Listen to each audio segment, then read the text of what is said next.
gente, voltando aqui, agora a gente vai examinar os nossos incisos do artigo 5º numa sequência, legal?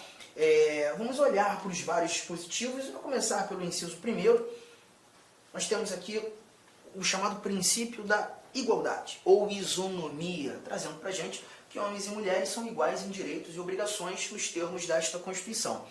E o ponto importante para tratar aqui do princípio da isonomia, ou princípio da igualdade, primeiro, princípio da igualdade,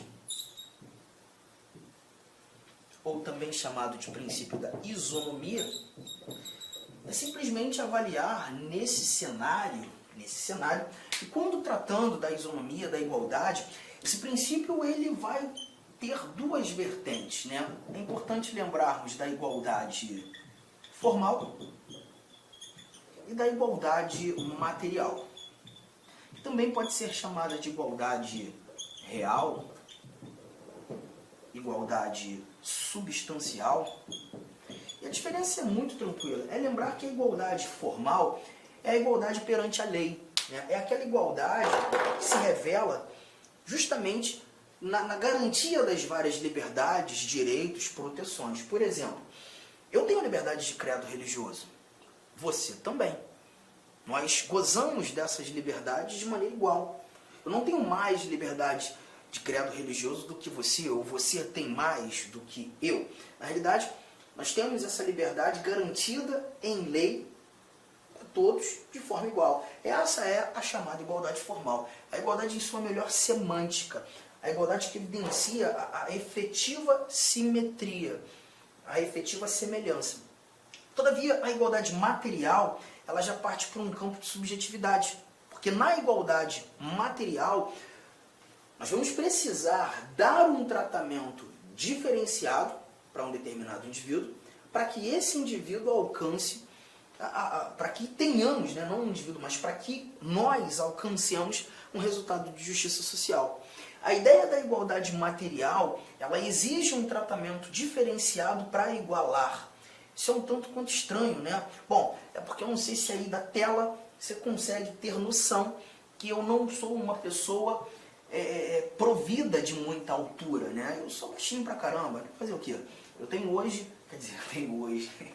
ainda, assim dizer, 1,66, né? Porque a gente sabe muito bem que quando a idade vai avançando, hoje eu estou com 39 anos, a gente vai diminuindo um pouquinho de tamanho, né? Espero que isso não aconteça comigo, porque senão eu tô ferrado, né? Mas imagine você o seguinte, aquele muro, né, de 1,90 e provavelmente a gente tem alguém aí, né, que goza dessa altura, e aí tá lá aquele meu amigo de 1,90 olhando o que está acontecendo por trás do muro, e surpreso, e sabe, aquelas interjeições, caramba, que não sei o que lá no Rio de Janeiro a gente costuma falar o caraca, né? Caraca. Eu não sei como é que aqui no Mato Grosso esse caraca é utilizado, mas lá no Rio Grande do Sul, eu estou muito por lá também, um local que eu gosto muito de trabalhar, né? Lá no Rio Grande do Sul eles falam bah, tem o mesmo valor semântico do nosso caraca. E aí, se você está assistindo essa aula em casa agora, vai lá no Instagram, né? Procura o professor.arturdamasceno, prof.arturdamasceno, e me mostra, Arthur, estou vendo o teu vídeo aqui agora. E já que você não sabe como aqui no Mato Grosso a gente mostra essa interjeição de surpresa, né? É dessa maneira. Aí você me avisa, me fala que eu já vou guardar. Aí tá lá, olhando aqui, meu Deus, o que está acontecendo? E eu passo assim, eu falo, gente, rapaz, o que você está fazendo aí? O que está acontecendo? Aí ele vira para mim e fala assim, vem ver. Poxa, ele vai me atrapalhar a vida, né? Porque se o muro tem 1,90, como é que eu vou ver? Eu arrumo um jeito. Eu vou buscar algo que me garanta a mesma visão de mundo que ele tem. Então eu percebo que subindo em algo, eu vou ter a mesma visão de mundo. O resultado vai ser de igualdade. Mas para que esse resultado de igualdade fosse possível, eu precisei de um tratamento diferenciado. A brincadeira, né, é boa porque ela consegue refletir para a gente o que é a igualdade material, ou também chamada de real, substancial. A igualdade material ela não está no tratamento, muito pelo contrário. O tratamento precisa ser diferente para que consigamos ter um resultado de igualdade. E aí vem aquela célebre frase de Rui Barbosa, né? A lei precisa desigualar os desiguais na medida de suas desigualdades. Tratamento diferenciado para quem precisa ser tratado de maneira diferente. E a finalidade desse tratamento diferenciado é encontrarmos justiça social. A igualdade material, ela se refina nessa circunstância. Você tem aí, né, várias questões nesse sentido. O processo de cotas, inclusive para concurso público. Você tem eventuais bolsas do governo, que são ações afirmativas, como agora o Auxílio Brasil, né, o recente benefício. Questões relacionadas à assistência social, né, os benefícios da assistência social são destinados a quem necessita, independentemente do indivíduo ter ou não contribuído. E aí a ideia é justamente garantir a igualdade material. E é justamente o que a gente mata aqui nesse nosso inciso primeiro. Vamos avançar. Inciso segundo, ele já traz pra gente, vou até deixar aqui já um pouco das anotações, ele traz pra gente o chamado princípio da legalidade. Inciso segundo, princípio da legalidade. O que nós iremos encontrar aqui? Leia comigo. Ninguém será obrigado a fazer ou deixar de fazer alguma coisa senão em virtude de lei. Aqui a gente verifica claramente que hoje o Brasil, né, ele garante o império da lei. Garante o império da lei. E esse princípio da legalidade, ele está tanto relacionado aos indivíduos quanto à própria administração.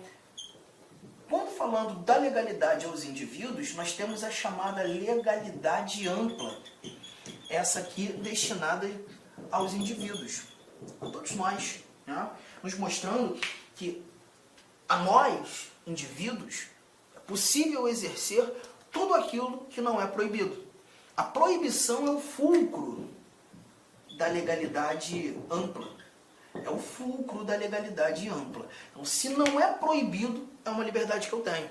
Vou fazer. Se não é proibido, eu tenho a oportunidade de agir, de praticar, né? Todavia, esse mesmo princípio da legalidade, ele também gera os seus reflexos para a administração. E aqui a gente já trata da legalidade estrita, essa destinada à administração. E a linha aqui já não é mais da proibição, mas sim da permissão. A ideia é entender que a administração só poderá fazer aquilo que a lei permitir, aquilo que a lei autorizar. Então perceba, a administração não pode agir de maneira arbitrária, de qualquer forma. A administração só faz aquilo que a lei autoriza, que a lei permite. Ultrapassar a autorização legal é evidenciar a administração agindo de maneira ilegal, de forma arbitrária, sem justa causa, o que seja uma violação a direito fundamental, a direito meu, a direito seu. Então, quando a gente lê sobre o princípio da legalidade, que ninguém será obrigado a fazer ou deixar de fazer alguma coisa senão em virtude de lei, a gente está verificando essas ramificações de entendimento. Outro ponto importante, quando a gente fala do princípio da legalidade, aqui a gente está falando da lei em caráter amplo.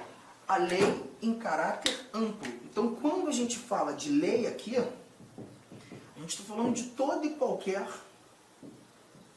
qualquer ato normativo que estabeleça direitos e obrigações. Essa é a ideia da lei no âmbito do princípio da legalidade.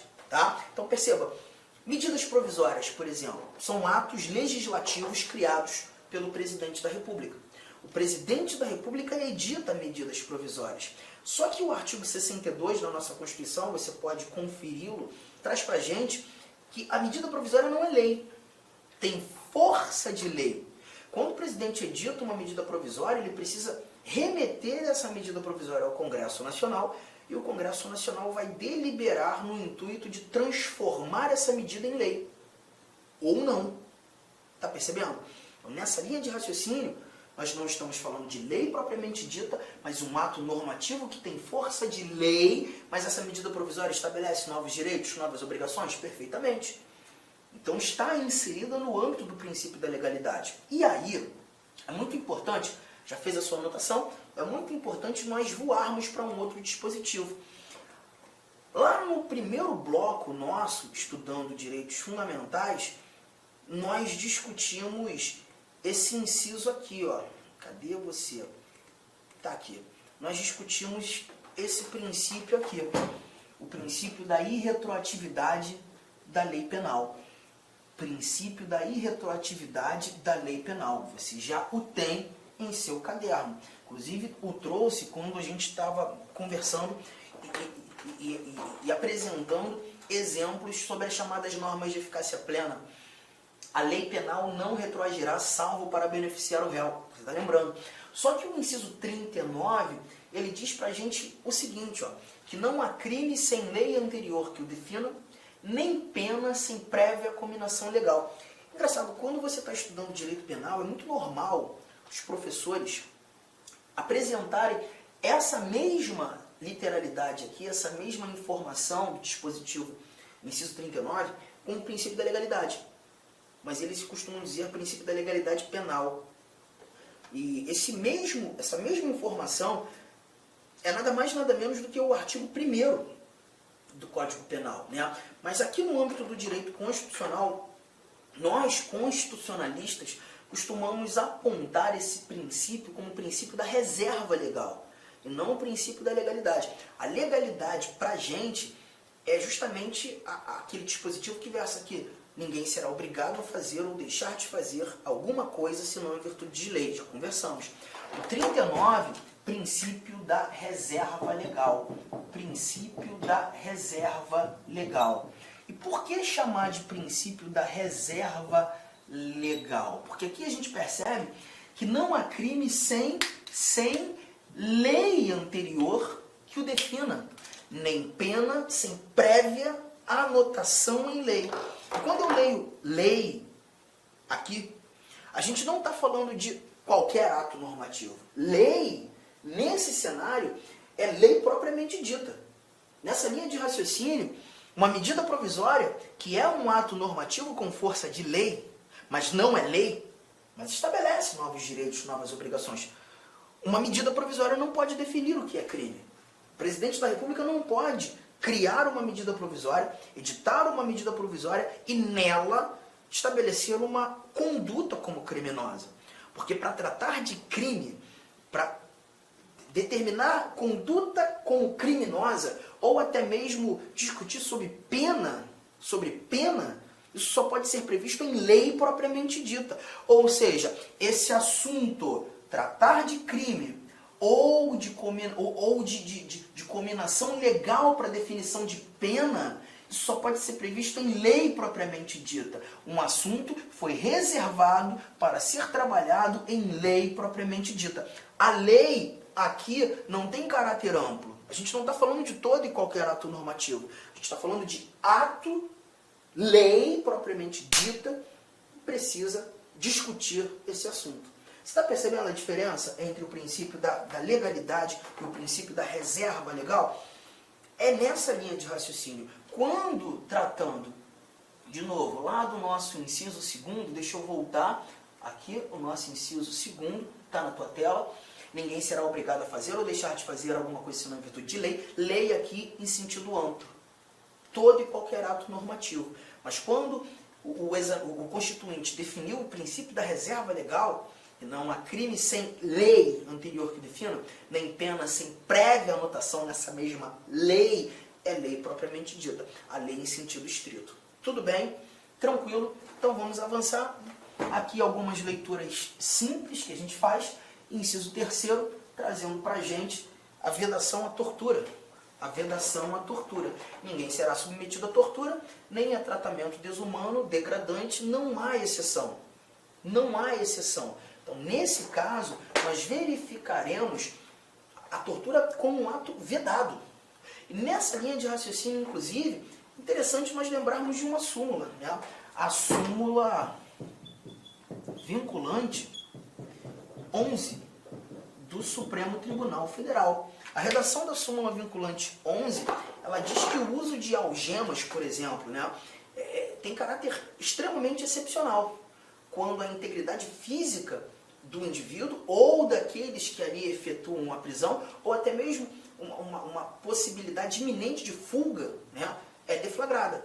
Aí a utilização de algemas, porque se porventura a utilização das algemas ocorrer de maneira arbitrária, sem nenhum tipo de justa causa, pelo simples fato de querer algemar, isso a gente deve entender como um tratamento degradante, tratamento desumano, até mesmo a ideia de tortura, né? Então, é vedado, e a súmula vinculante ela vem justamente para alinhavar essa recomendação. Show! Inciso 4, é livre a manifestação do pensamento, sendo vedado o anonimato. Aqui a gente tem a genuína garantia da liberdade de expressão, só que é importante lembrar que essa liberdade de expressão, ela não abraça, né, falas, ela não suporta falas. Olá, meus amigos! Inicialmente eu quero pedir licença para vocês, pois interrompi a sua aula. Mas essa aula do YouTube é uma aula demonstrativa para você conhecer aí a nossa estrutura, os nossos professores e os nossos cursos. Eu sou o professor Lac, especialista em concursos públicos. Somente em 2022 eu fui aprovado em 7 concursos públicos e a minha meta é buscar 10 aprovações por ano. Eu acho que eu consigo este ano cumprir a minha meta de aprovação. E eu estou aqui para ajudar vocês. Nós aqui da Lá Concurso estamos fazendo a melhor campanha, a campanha de melhor qualidade, mais competitiva para o concurso da Secretaria Municipal de Saúde de Cuiabá. E nós temos aí vários cursos, vou apresentar para vocês rapidamente.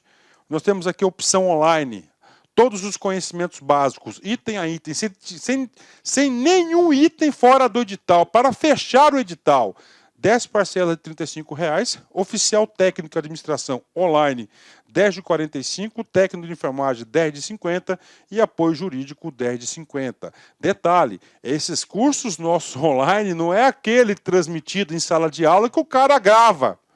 O nosso não.